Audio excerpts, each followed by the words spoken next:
తమిళనాడు ముఖ్యమంత్రి టీవీకే అధినేత విజయ్ వైవాహిక జీవితంలో కీలక పరిణామం చోటు చేసుకుంది. ఆయన భార్య సంగీత తాను దాఖలు చేసిన విడాకుల పిటిషన్ను వెనక్కి తీసుకున్నారు. దీంతో గత కొన్ని నెలలుగా చర్చనీయాంశంగా మారిన ఈ వ్యవహారానికి తాత్కాలికంగా తెరపడింది. ఈ ఏడాది ఫిబ్రవరిలో చెంగల్పట్టు కోర్టును ఆశ్రయించిన సంగీత తమ దాంపత్య బంధాన్ని రద్దు చేయాలని కోరారు. ఇద్దరి మధ్య విభేదాలు సర్దుబాటు అయ్యే పరిస్థితి లేదని పిటిషన్లో పేర్కొన్నారు. భరణం ఇవ్వాలని, చెన్నైలోని నీలంకరై నివాసంలో ఉండేందుకు అనుమతి కల్పించాలని కూడా విజ్ఞప్తి చేశారు. విడాకుల కేసు విచారణ ఈ ఏడాది పలుసార్లు వాయిదా పడింది. గత నెల జరిగిన విచారణకు విజయ్, సంగీత ఇద్దరూ హాజరు కాలేదు. వారి తరపు న్యాయవాదులు మాత్రమే కోర్టుకు హాజరై వ్యక్తిగత కారణాలతో రాలేకపోయినట్లు తెలిపారు. అనంతరం ఇవాళ విచారణ సందర్భంగా సంగీత తన విడాకుల పిటిషన్ను ఉపసంహరించుకున్నారు. ఆమె నిర్ణయానికి గల కారణాలపై మాత్రం ఎలాంటి అధికారిక సమాచారం వెల్లడి కాలేదు.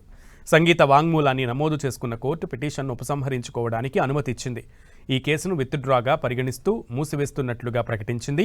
సంగీత నిర్ణయంపై విజయ్ తరపు న్యాయవాది ఎలాంటి అభ్యంతరం చెప్పలేదు. భవిష్యత్తులో అవసరమైతే మళ్లీ కొత్త పిటిషన్ దాఖలు చేసుకునేందుకు సంగీతకు కోర్టు స్వేచ్ఛనిచ్చింది. 1999లో విజయ్, సంగీత వివాహం జరిగింది. ఈ దంపతులకు ఇద్దరు సంతానం ఉన్నారు.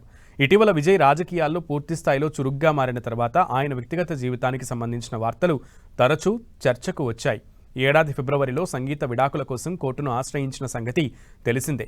తన భర్త విజయ్కు మరో నటితో వివాహేతర సంబంధం ఉందని, ఈ విషయం 2021లోనే తనకు తెలిసిందని ఆమె తన పిటిషన్లో ఆరోపించారు. సంబంధం మానుకుంటానని హామీ ఇచ్చి కూడా విజయ్ దానిని కొనసాగించారని, తనను సామాజికంగా, వృత్తిపరంగా కూడా దూరం పెట్టారని పేర్కొన్నారు. అంతేకాకుండా ఆ నటితో కలిసి దిగిన ఫోటోలను సోషల్ మీడియాలో పంచుకోవడం, తనపై ఆర్థిక ఆంక్షలు విధించడం, రాకపోకలపై పరిమితులు పెట్టడం వంటి చర్యలతో తనను, తమ ఇద్దరు పిల్లలను తీవ్ర మానసిక క్షోభకు గురిచేశారని సంగీత ఆరోపించారు. తమ వివాహ బంధం కోలుకోలేని విధంగా దెబ్బతిన్నదని అప్పట్లో ఆమె పేర్కొన్నారు. ఇప్పుడు ఆ సంచలన ఆరోపణల కేసును ఆమె ఉపసంహరించుకోవడం తమిళ రాజకీయ, సినీ వర్గాల్లో తీవ్ర చర్చనీయాంశంగా మారింది.